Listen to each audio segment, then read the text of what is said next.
Rome, in the 2nd century AD, was at the heart of a colossal empire, stretching from southern Britain to Mesopotamia. This period also witnessed the rule of one of the most iconic figures, not only in the history of the infamous Roman Empire, but in all of recorded history itself. This is the story of Marcus Aurelius.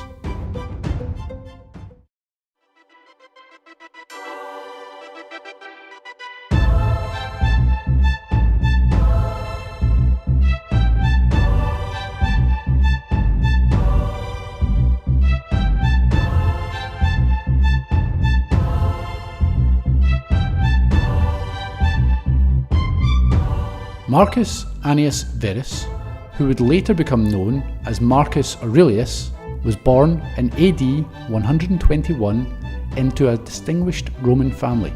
His father died shortly after his birth, leaving his mother, Domitia Lucilia, a woman of considerable wealth, to raise Marcus along with his grandfather, a notable Roman politician who adopted Marcus as a young boy. In his teens, Marcus was adopted by his uncle, the Roman Emperor Antonius Pius, who reigned from AD 138 to 161, with his name changing to Marcus Aelius Aurelius Verus. In addition to Marcus, Pius adopted another son, who became known as Lucius Verus. In AD 145, Marcus married his cousin and Pius's daughter, Annia Galeria Faustina Minor, with this marriage producing 14 children, although 7 died in early childhood.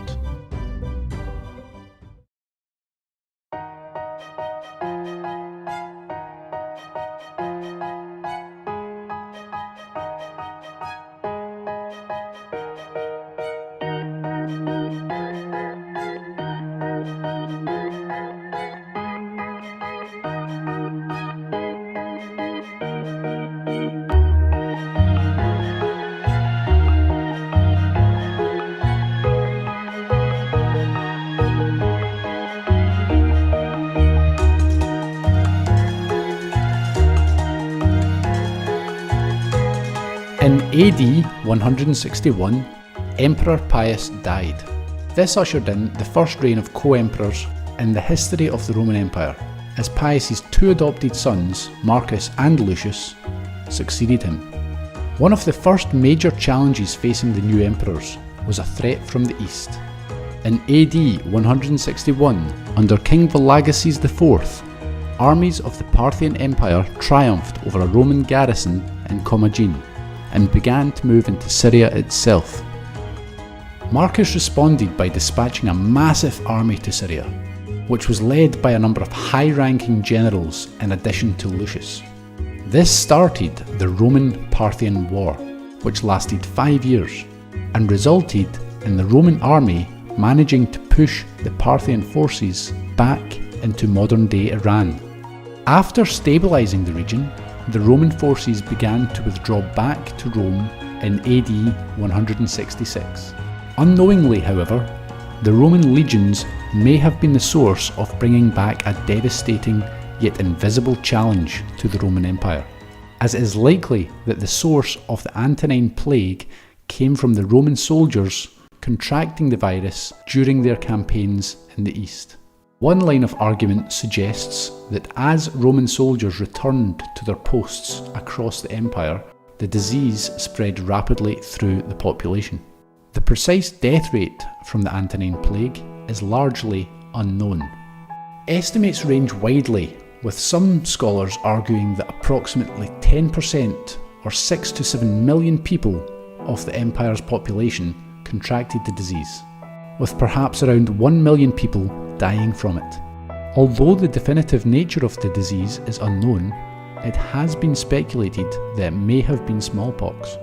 The medicine of the day had no cure for the mysterious sickness, with many powerful and wealthy men in Rome amongst the victims. Some even suggest that the co-emperor Lucius was a victim of the plague, although others argue that he died from a stroke. Regardless of the cause of death, Lucius dying in AD 169 made Marcus the sole emperor of Rome. In addition to facing the challenge of the devastating plague, Marcus was also confronted with a persistent and growing threat from the north of his empire, the tribes north of the great Danube River. Faced with these threats, Marcus looked to the gods for help. In order to gain assistance in dealing with the plague and the tribes north of the Danube, Marcus visited a Greek mystic and oracle called Alexander. The mystic had a snake called Glykon, who is said to have given advice to those who posed questions to it. Part of the advice given to Marcus was to sacrifice 2 lions as an offering to the river gods that would stop the tribes north of the Danube from crossing the river and heading south towards Rome. Marcus duly obliged, throwing 2 lions into the Danube. This attempted sacrifice failed miserably, however, as the lions simply swam the river, and by AD 170 the tribes had advanced as far as Aquileia in northern Italy, with Marcus himself coming under threat on one occasion. The wars with the various groups north of the Danube, known as the Macromanic Wars, became a major feature of Marcus's reign. The Romans did manage to largely prevail in the Macromanic Wars, with Rome managing to conclude a series of agreements that created various client states by the end of Marcus's reign, although this was achieved only after great brutality was inflicted on the people of the Danube. The column of Marcus Aurelius, which still stands in Rome today, depicts and celebrates the brutal reality of the war overseen by the emperor, bringing into question the one-dimensional notion of Marcus being a calm, rational, almost gentle philosopher-ruler. Throughout his life, there is evidence to suggest that Marcus had a running battle on another, more personal front, in the form of an opium addiction. It was common in ancient times for rulers to take certain compounds as preventative panaceas in the hope that these substances would protect them against being poisoned by rivals or envious relatives. Usually, these took the form of a theriaca, a concoction of various substances that was often drank. When Marcus ruled Rome, he took a theriaca on a daily basis, with his formula usually including poppy juice. Galen, who served as Marcus's physician for a period, described how Marcus was unable to sleep at night if poppy juice was not added to his theriaca. Galen also noted that there was at least one attempt where Marcus tried to stop using opium on a daily basis, yet this failed.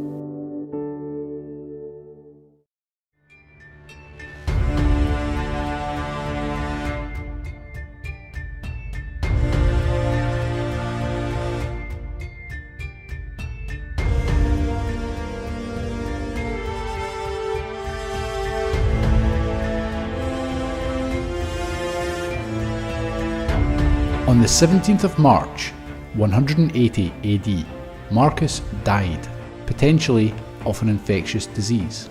This brought to an end the reign of the last ruler in the period of the so-called 5 good emperors of Rome, which started with Nerva, who ruled from 96 to 98 AD. Marcus was succeeded by his son Commodus, the first time an emperor of Rome had passed on his powers to a biological son for over 7 decades, with Commodus being the first teenage Roman ruler since Nero. It appears as though Marcus did not even pretend to engage in a search for the most qualified person to succeed him, a move that perhaps was detrimental to the prosperity and stability of the Roman Empire, as history does not look kindly on the reign of Commodus. One of the main features of Marcus's legacy pertains to him being one of the leading figures in the branch of philosophy known as Stoicism. His book Meditations, which was originally written in Greek when on campaign in the Danube region, and which was never intended for publication, is still widely read today as a major work in the Stoic tradition. Stoicism is thought to have been founded in Athens by Zeno of Citium, a few centuries prior to Marcus's time, with Zeno teaching at his school of Colonnade or Stoa. Undoubtedly, Stoicism is a complex philosophical branch with a multitude of streams. It can, in part, however, be viewed as a philosophy that emphasises virtue, rationality, control over one's emotions, and living in accordance with nature.